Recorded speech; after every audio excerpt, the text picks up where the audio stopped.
La guerra in Iran e le tensioni nel Golfo, con le ripercussioni anche in Veneto. I timori sono tanti, innanzitutto quello di riportare a casa i nostri connazionali che sono rimasti bloccati, e su questo credo che la Farnesina, il Ministero degli Esteri, il governo italiano stia lavorando per accelerare il rientro a casa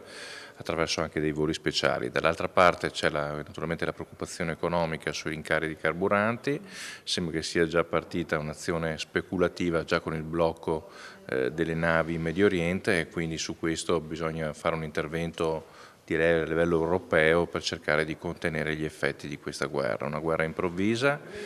annunciata di fatto dal Presidente Trump, ma che sta portando effetti economici devastanti sui nostri territori. L'aumento di prezzi del petrolio e del gas, oltre a bollette più care e carburanti in rialzo, può tradursi come effetto domino in nuovi rincari sui beni di consumo, dinamiche queste che si riflettono sulle prospettive economiche dell'Europa e dell'Italia, con potenziali impatti anche sugli equilibri delle famiglie venete. Se ne è parlato in Regione Veneto al Ferrofini, in prima commissione consiliare, sul bilancio da approvare di 19 miliardi di euro. La parte del Leone fanno 11 miliardi della sanità, poi ci sono svariate poste di bilancio che riguardano interventi vincolati, tutti i fondi nazionali ed europei che noi stiamo cercando di utilizzare al 100% attraverso il cofinanziamento appunto dei fondi europei, proprio per non perdere un euro di risorsa e tramutarle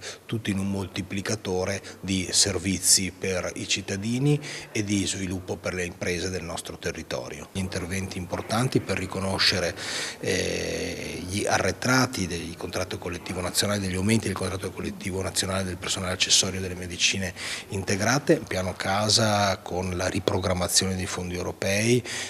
di 50 milioni di euro. L'incertezza internazionale impone prudenza. Ma poi non è una situazione semplice neanche dal punto di vista, dell'economia, del Made in Italy, dell'export. Abbiamo visto durante la guerra in Ucraina, abbiamo visto anche durante il Covid che chiudere le rotte commerciali, economiche, della logistica globale comporta seri danni all'economia italiana. Per le famiglie significa meno reddito disponibile e maggiore difficoltà ad arrivare a fine mese. Sono previste il mantenimento di alcune poste di bilancio sul tema del sociale, la bozza di bilancio è giunta in Consiglio regionale, adesso noi anche come Consiglio abbiamo la possibilità di rivederla, adattarla a quella che sarà la situazione che ci si presenterà quando ci sarà appunto l'imminenza della votazione del bilancio. Vedremo se in Consiglio tra le pieghe del bilancio